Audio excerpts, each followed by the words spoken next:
This is Speaking of Writers.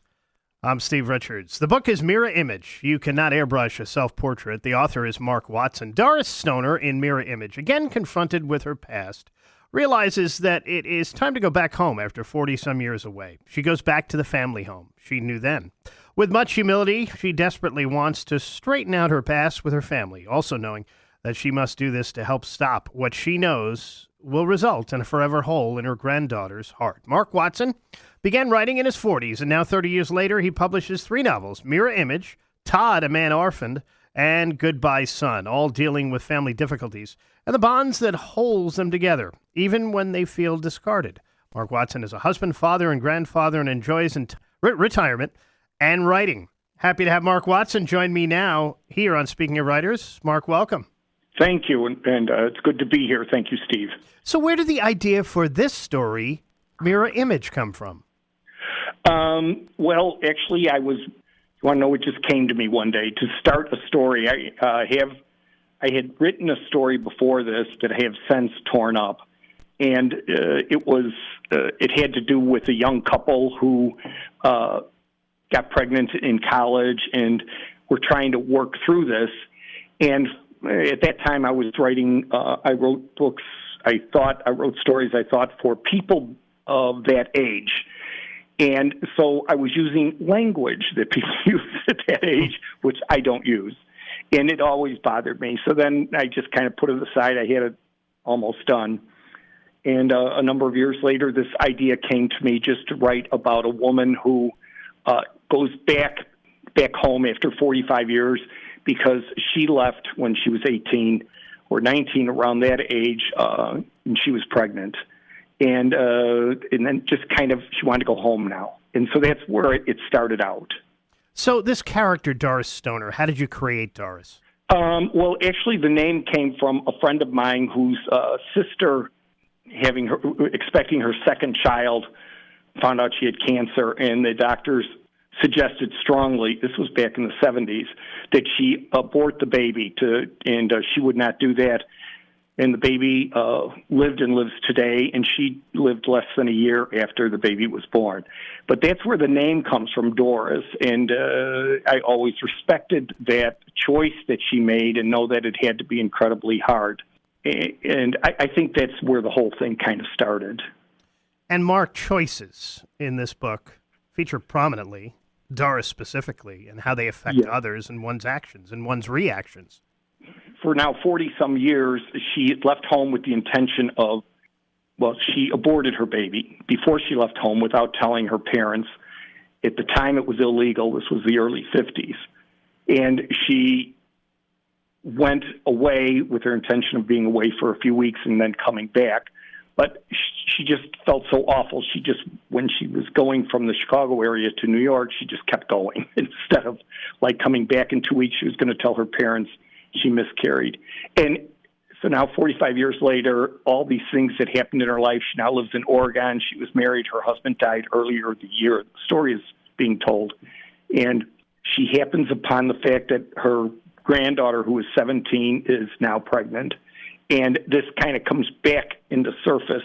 So she goes from that, trying to help her granddaughter, to actually trying to resolve the issues of her past, knowing that maybe I should go back and see my family.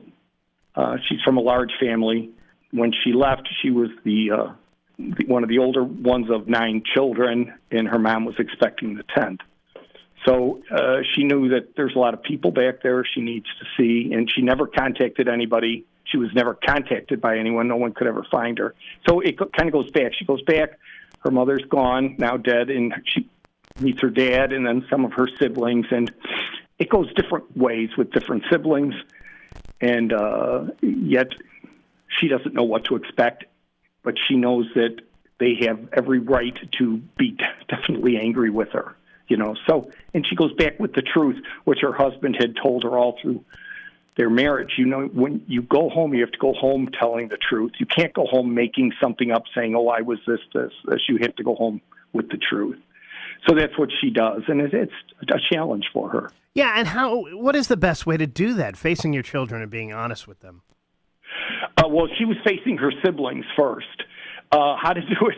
Well, I'll tell you one thing. She walked in the back door of her dad's house that she grew up in, and thank God the guy had a strong heart because it was pretty hard. He hadn't seen her in 45 years. Mm.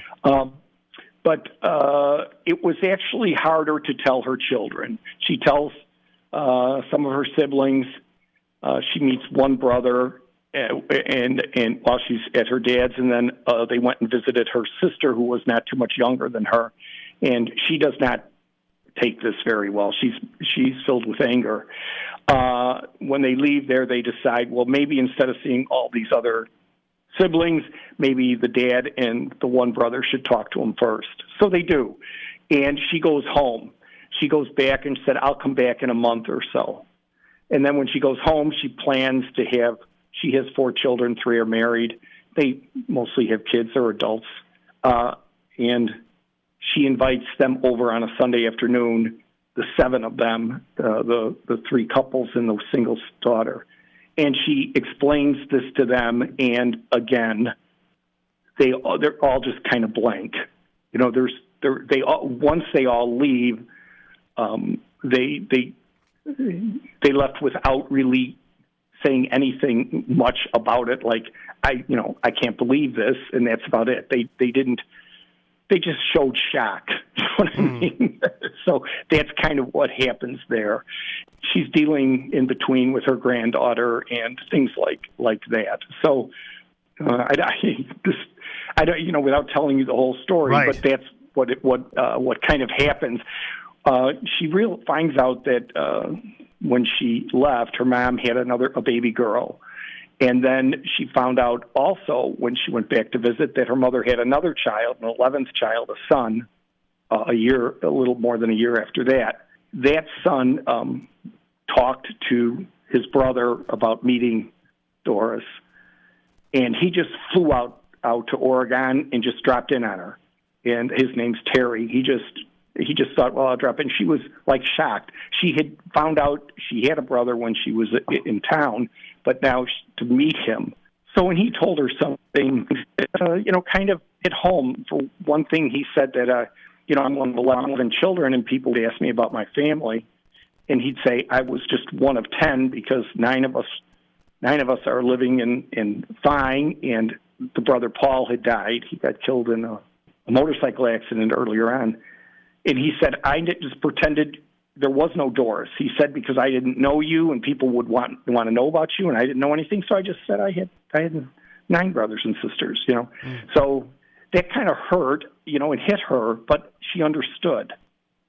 We're chatting with Mark Watson here on Speaking of Writers. His book is Mirror Image. You cannot airbrush a self-portrait. It is available at writersrepublic.com and also on Amazon as well. Mark, what does it take to step back into a family after so many years?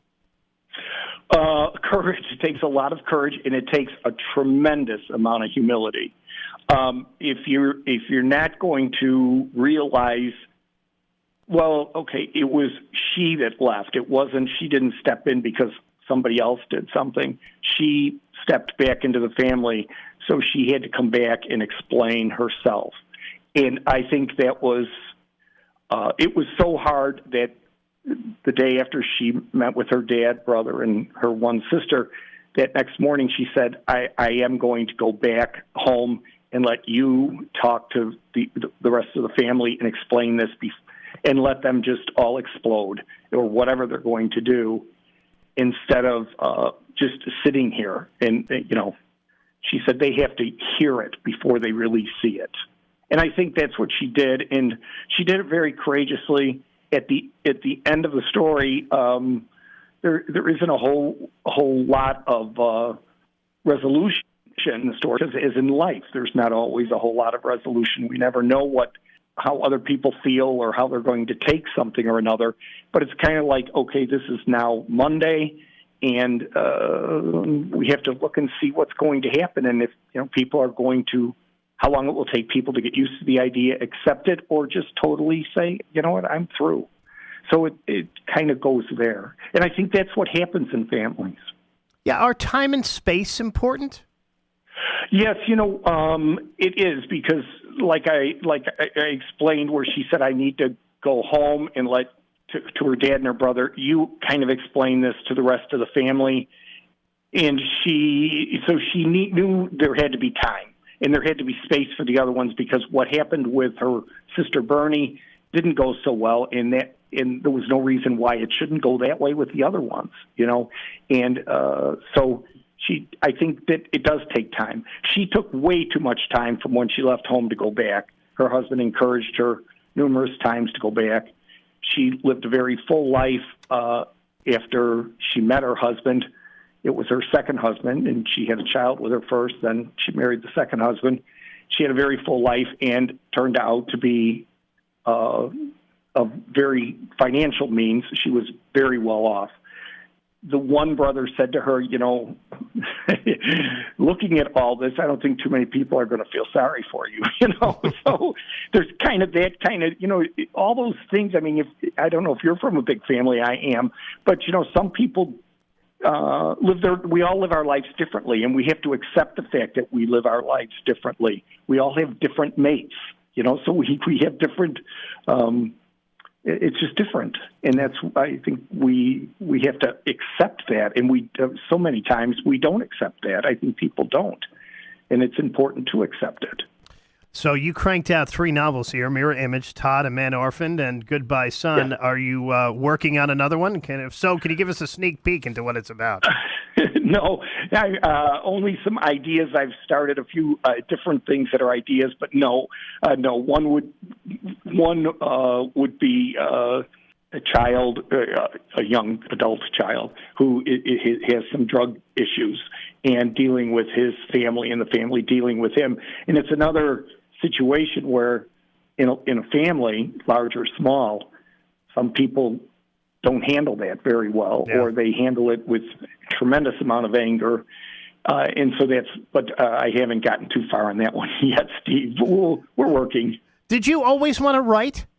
When I was young, yes, I did. But I always thought I would get into writing lyrics and things like that. But believe me, I would have starved to death.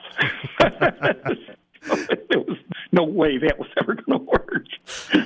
He is Mark Watson. The book is Mirror Image. You Cannot Airbrush a Self-Portrait. Also, TODD, A Man Orphaned, and Goodbye Son are out. You can get them at writersrepublic.com and also Amazon as well. Mark, thank you so much for joining me. I appreciate it, Steve. Thank you, and have a great day. You too. This is Speaking of Writers. I'm Steve Richards.